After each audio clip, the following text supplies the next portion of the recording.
It's my feel-good breakfast show. 2020 will undoubtedly go down in history as a year when a pandemic turned the world upside down, bringing disruption, despair, and even devastation on a global scale. But it will also be the year that we will remember as a time when we witnessed the incredible power of kindness, support, and solidarity. And one initiative that has encapsulated all of this to the core is the Proud of My Town program. Here to tell us more about it is Nina Wellstead from Nedbank. Nina, good morning. Thank you so much. What is the Proud of My Town initiative all about?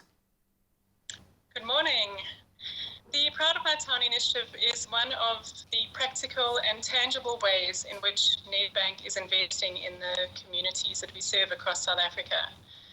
It's a holistic community transformation initiative that was created by Nedbank in partnership with urban planning social enterprise, Ranyaka Community Transformation.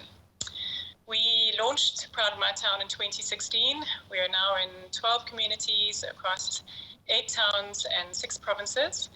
That includes Mamelodi East, we're in Boitekong, in Rustenburg, we're in Kanyamazan, in Nelspruit, we're in Magaliesburg in the Gauteng area, as well as many communities in and around Paarl and Stellenbosch in the Western Cape, as well as Mankweng in Polokwane. And we recently launched in Zwede in Port Elizabeth. You may wonder, on a practical note, what this all means.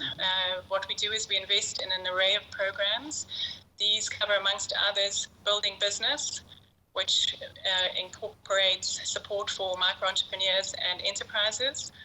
We look at programs around community safety, early childhood development, building strong schools, Fix My Space, which is the beautification and repair of open public spaces, as well as a crucial pillar at this time in our country around people care and development. So in every town that we enter, we invest our time working with local stakeholders and community members. We're not there to reinvent the wheel, and we realize that there is so much work already happening in these areas. So we work hand in hand with local stakeholders, our staff, the municipality, and community change agents to find out what the specific needs and challenges and pain points are that exist in those communities, whether it's a town, a township, or a neighborhood. And our implementation team then goes and works with these stakeholders to roll out programs that hopefully try to address some of these needs and pain points and close some of those gaps. It's incredible how in these areas we believe there's so much strength and resourcefulness and resilience that already exists. So it really is a case of working together with those local change agents to continue to be such active citizens. You know, the thing is, Nina, every single one of those communities that you have mentioned that you work in has such a unique set of situations, and the way that you guys approach it is quite incredible in the way that you're able to impact them with scale, but with impact as well at the same time. But how do you fund and sustain these projects? So obviously it's important that the change or the impact is long-lasting, it's sustainable, it's positive, and it's collective. And so we obviously know that it can't happen overnight. We have to invest at least 3 years in each of the places where we'd like to do this work. So what we actually do is we create a community fund that is developed for each of these places. And we donate on behalf of our clients at no cost to them a percentage of their monthly product fees. And that enables us to address some of these socioeconomic challenges, whether it's employment or education-based barriers or community concerns. And this is a long-term commitment on your part. You know, it's not just a once-off, and it's not based on a specific period or a situation. I mean, 2016 to today is quite a bit of time to have been a part of something like this. But, you know, let's talk about COVID-19 now. How has Proud of My Town as a program been able to support these vulnerable communities that have been impacted by COVID-19? So the COVID-19 pandemic has necessitated that we actually do transfer or reallocate a lot of our existing resources and funding and effort into assisting vulnerable communities, fragile businesses, as well as early childhood development centres. So our interventions together with municipalities, local staff and relief organizations has included the distribution of food parcels across 4 provinces, including a partnership with the South African Army Spouses Forum, which has enabled us to do work within 2 of those provinces. We've made donations of over 85,000 Rand towards food banks and homeless shelters to provide necessary supplies. We've sponsored food vouchers for early childhood development principals who are experiencing a huge loss of income at this time. We'll be donating products and personal protection equipment for public sanitization projects. And we also understand there's a vital role that needs to be played by community liaison contacts and volunteers. So we sponsor airtime to enable them to stay connected to their communities.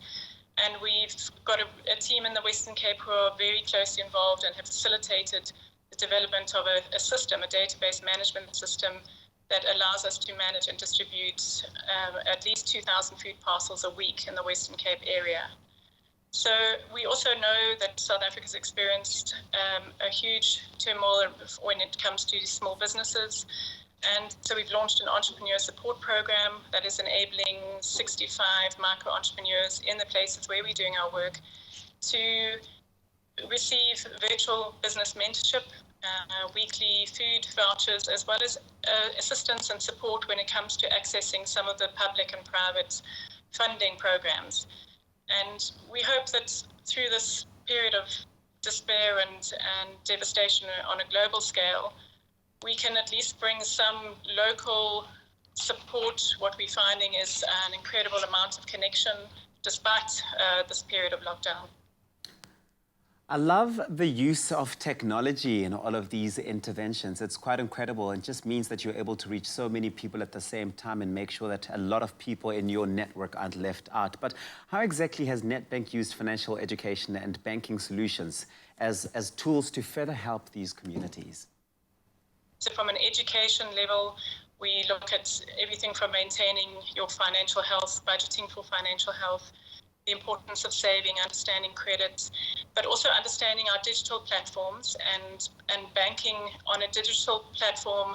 And beyond that, product offerings that hopefully provide some support during this very difficult time for our clients, including payment holidays, debt restructuring, and assistance with industry-wide efforts around distribution of government grants and relief funds for small businesses.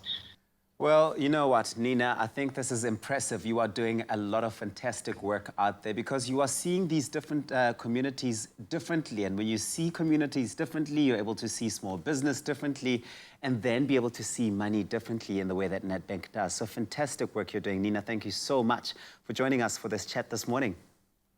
Thank you very much. Thank you for the opportunity. And that was Nina Wellstead of Nedbank. For more information on the incredible work being done by the Proud of My Town program, you can go and visit www.ranyaka.co.za.